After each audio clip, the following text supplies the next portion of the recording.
Hey, it's time for another installment from the basement of bases. And this one is obviously a special shout out and um, episode, episodic rhapsody for Brother Bill.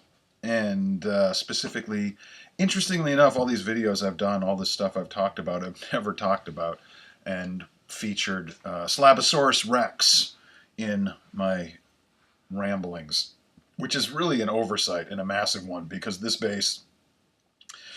is the bass that has done the most work, the war horse, and actually owes me nothing.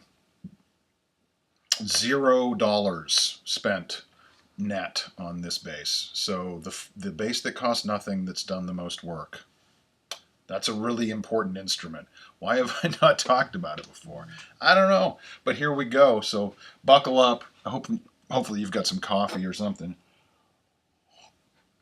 to drink. I do. Delicious dark roast. Um, but anywho, so here we go. So I have a Replay, which is my reverb store, but before reverb, I was doing it via eBay and Craigslist and such up in the great state of Maine, the Pine Tree State. And back then, I would go around, I'd like scour Craigslist and Uncle Henry's, the local swap it or sell it guide, and find instruments and buy them and try to, clean them up, fix them up, and resell them. Just because I'm such a gearhead and it's fun for me. I enjoyed it and I made money doing it. So hobbies that fulfill both of those things are worth keeping up with. So I went to Portland. I was looking at a Telecaster guitar that someone had, and I think it was a Rosewood Telecaster or something. And it was nice, but I thought, I'm not going to be able to get as much out of this as this guy, as I think I will at the price he's selling it at, whatever. So I was going to pass. And anytime you're buying things like that, or you go into you need to be prepared to just say no thanks anyway, and walk away. I mean, otherwise you end up buying things at a loss. So don't do that. Take it from me. Daddy-O says, don't buy things at a loss. It's not a good business model. So I said, I'm going to pass. Thanks anyway. Appreciate it. And he said, hey, how about I knock $100 off? Now, that's a lot because we're only talking about, I was buying it for, I think, about $500. So now we're talking $400. Well, now that's getting a lot more interesting. But I still, A, I was like, I don't think so. And B, why so suddenly are you knocking off, 20% of the price? That didn't give me a good feeling either. So I was like, I don't know. I mean, that's a thank you, but I just don't think so. And he's like, oh, I'll throw in all this stuff too. Ears perking. I'm like, oh, all this stuff? What stuff is this? So he had an old like Greco Thunderbird bass copy from Japan that was probably made in the 70s that was pretty busted up. But he had another Japanese bass that was like a 51 slab body precision copy that was kind of messed up too, and a bunch of other dinky parts and pieces and tuners and knobs and pickups and stuff. It was like a box of stuff and two kind of beat up instruments. So the Greco Thunderbird was the body was smashed and broken, and so was the neck. But it was all the parts, pieces, and stuff. And the precision bass copy was complete, but it had been modified pretty extensively, and the neck was screwed. I looked at the neck, sighted down the neck, and it looked like a bow and arrow, and it also had a twist in it. So to me, that's like, okay, that neck is useless. But I looked at the body and I thought, damn. I mean, I've always been a fan of the original Precisions, and always been a fan of like Dusty Hill, ZZ Top, and a lot of those players that used those basses. Keith Ferguson from the Fabulous Thunderbirds. And to me, it's like, okay, that is authentically cool stuff. Just because it's just a slab of wood with basically a microphone nailed into it and some strings. So I looked at it and I'm like, yeah, okay, I'll do it. So I ended up getting all of that stuff for $400. I did make some money on the Telecaster, not much, but more importantly, I had all this cool stuff to mess with, including this body. So this is the body of that Japanese 51 sort of early 50s slab body precision knockoff. I've looked into it a lot over the years. It looks like it was made by Matsumoka maybe in the late 70s, given the hardware that was on it that was original at the time when I picked it up. And so the body was not perfect by any stretch of the imagination. It was pretty beat up, including this, the finish being whacked in a bunch of places here, majorly whacked in a bunch of places. But the wear and the tear and the patina of it was pretty amazing. Now, I actually, like this wear here is actually from me playing this thing for almost 10 years. And I rest, because it's a slab, it doesn't have that contour, I end up resting my arm right there. And a lot of times we were playing in the swing band or whatever, and I'm wearing like a wool jacket, and I'm getting sweaty, and it's basically like buffing through the finish right there. But it looks cool, and it's relicking that's genuine. I mean, this is all genuine stuff. No one, I'm gonna try to make it look old. It's like, no, it is just old and kind of beat up. It came with this bridge, which is not what an original bridge would look like, but that's okay because it's not actually a 51 P bass, so I'm not trying to fool anybody. This bridge is much better, actually, it's much more adjustable, and you can adjust the intonation individually and the height and strings and everything. The main difference being, other than it's just brass, it isn't through body, which the original P bass models had ferrules right here, and the strings went through the body, through the bridge, and over. So, but that's okay, because this is also super cool looking and old and brass and 70s and funky. So that's all right. So I've got now this body with no neck. So I'm buying and selling things, deepy, and I buy a SX Precision. And the SX Precision that I bought was a vintage series. SX was a company that at the time they were making really nice stuff, affordable, but unfortunately for them, the headstock shapes and everything were a little too close to Fender's, and so Fender put a big old smackdown on them, so they changed their headstock shapes, and ever since then they haven't been as interesting to me. But at the time, they were kind of like a Sire or something is now, where people were really into them and, talking about them and picking them up and modding them with good pickups and playing them and really loving them. So this SX Vintage Series Precision Bass came up, and the guy had put a fretless neck on it, and I wasn't really that interested in that, but he had the fretted neck that he was willing to sell separately. That I was interested in. So I asked him how much he wanted for it, and it had Goto vintage style tuners on it, which is what SX spec'd out with those. And he's like, $50. Like, sold. So I bought this neck from him, and I don't know if you'll be able to see it or not, but it's crazy flame maple. I mean, this is, if this was from Warmoth or one of those companies, this would be a $300 neck. Can you see that flame in there? It's real. It's not fake. It's real flamed maple, real walnut skunk stripe. Different from the 51, again, because you can see, maybe make it out, it's two pieces. There's actually a separate fretboard from the actual neck. With the original 51s through 54s especially, they were one piece. This is actually an advantage over that. It's different, so it isn't authentic, but it's actually an advantage in that the two pieces of wood being glued together are actually stronger and more stable than one piece of wood that does everything. So that's an advantage. Also, you can see it's actually got a truss rod adjustment right there. There would just be a plug in where the truss rod went, and you would have to take the neck off and adjust it here at the heel. This arrangement, also an improvement over the original. Honestly, it is. So Leo knew that himself and made changes. Actually, I think it might have been Forrest White that made that. But so it's got these nice vintage spec cloverleaf tall post tuners that are, like I said, Gotos. They've got the nice big plates.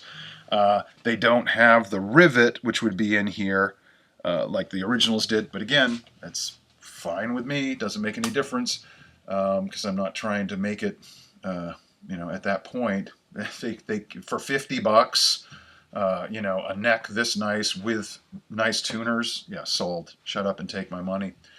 The one thing was, though, that it was a precision bass V3, like 57 style headstock shape, which is much more like the Stratocaster headstock shape, and is the same one that they use now, which has a more pronounced little pointy thing right here. And for this body, which is what I got the neck to go on, I was like, I don't want that. I want that neck, but I don't want that headstock shape. So I did a little factoring and drawing and such, and found that I could actually cut the headstock as it existed and get the exact 51 headstock shape out of it. So that's what I did. I traced onto it and cut it and sanded it and filed it and rasped it and finished it, and ended up with essentially a nearly perfect 51 through 56 style headstock. Yum. So now I've got this beautiful neck, vintage spec too, and when I say that, I mean it's like a baseball bat. I mean these were U-shape and thick necks, but it's the right neck. So I've got the neck, I've got the tuners, I've got the body with the great bridge. This is the pick guard that came on it, and the control plate that came on it. It had these goofy knobs on it, but so basically I've got everything except it's got this big honkin' metal Thunderbird pickup in this position. And I didn't want that. I wanted the 51 style single coil looking pickup. So I took that pickup out and sold it separately on eBay because it's this really nice looking pickup. Sold that for $100. So basically now I've got a total of negative $50 in this. Pretty good deal. I go looking around and I find a Seymour Duncan quarter-pound stacked humbucking original style 51 narrow footprint pickup used on eBay for $40. So I buy it.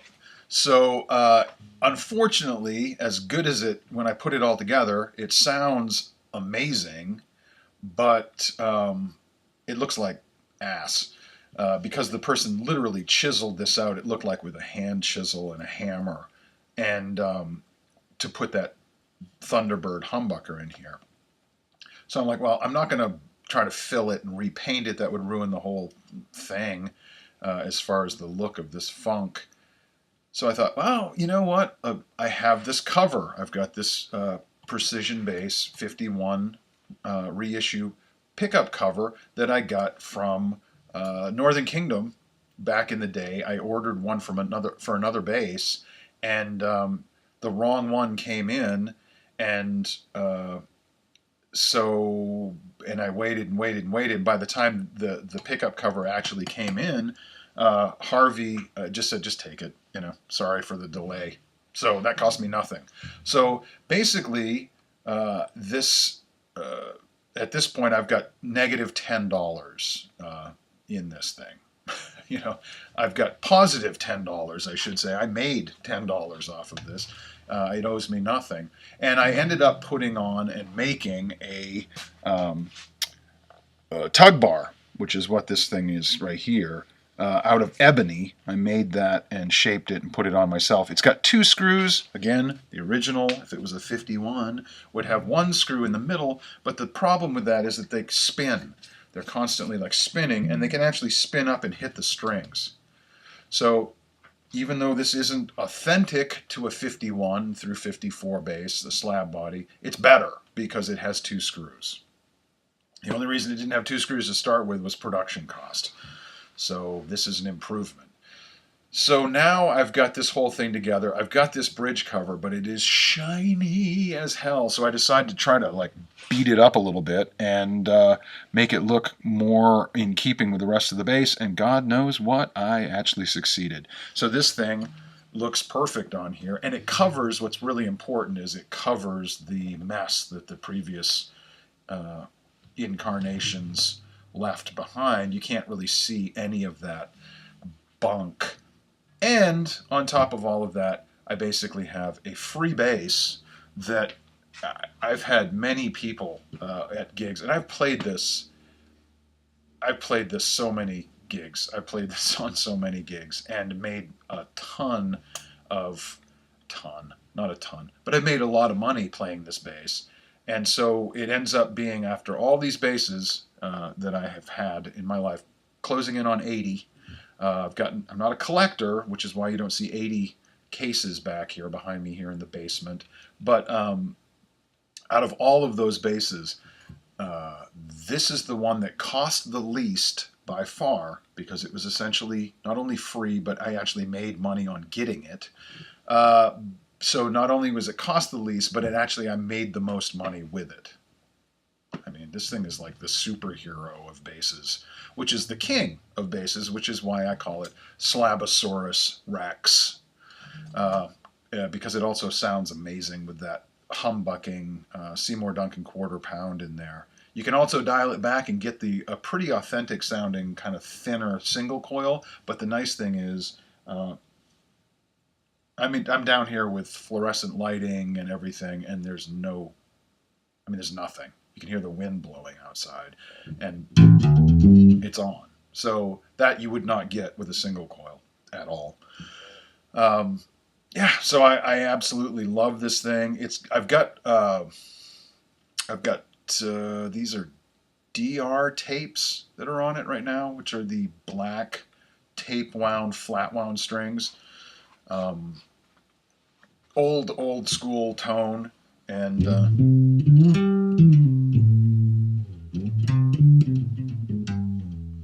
it's just got that meaty, thick kind of.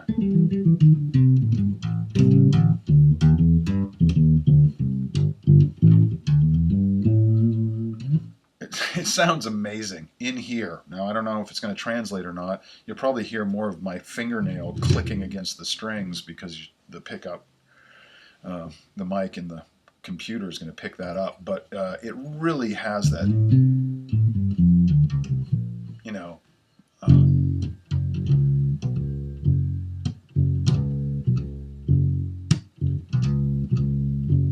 just has that Duck Dunnish kind of feel to it and sound, which I love. I used it with 3-Button Deluxe. We were doing a lot of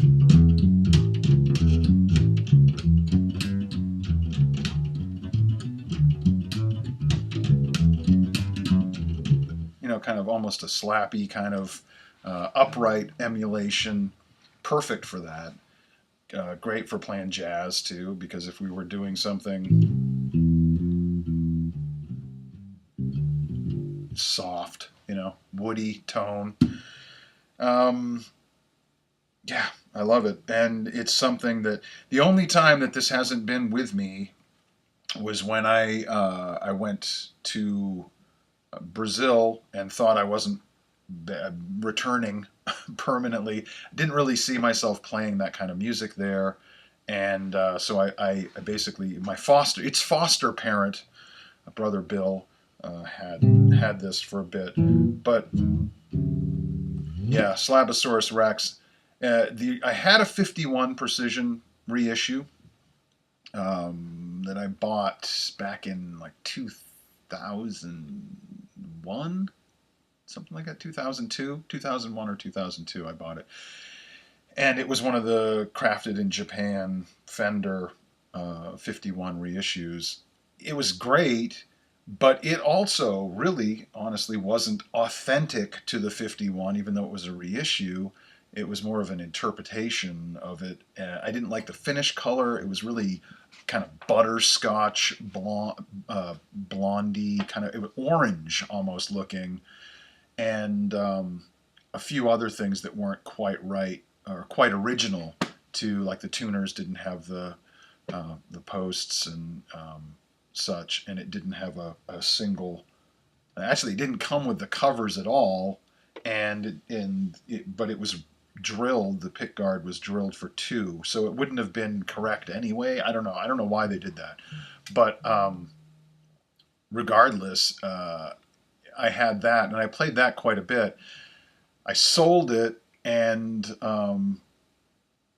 when I put this together, because honestly, and I've played original, like a 52 precision bass. There was one over at Guitar Barn here in Greenville, and I ended up going in there, and a guy that I know plays in a national touring band was playing it, kind of traded it back and forth, playing it, and this stomps that bass. I mean, stomps it. I would take this, except for the money, of course, but as far as like, hey, you can either play this at the gig tonight, or you can play this old one.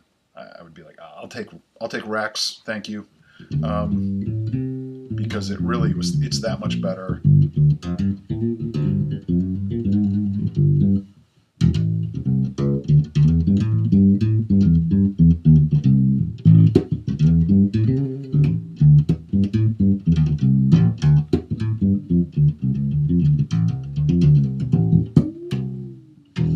Cool, super cool, super cool bass. So that's the story of Slabosaurus Rex, and I never put a decal on it, because I'm not trying to fool anybody that it's a Fender. It isn't a Fender. It's an SX neck with Goto tuners and a Matsumoka Japanese body and a Seymour Duncan pickup. I mean, this is a Fender cover. Whoop-dee. But and a rest I made myself. I mean, this isn't a Fender. If I had anything, I'd have a decal made for it that was, that looked like the Fender decal, but said something like Flounder or something, Flounder indecision bass. But I don't know. It doesn't really need one. If I ever did, maybe I'd get one that said Slabosaurus Rex or something stupid like that. But then I would have actually spent money on it. And that's just, that goes against the whole concept, doesn't it?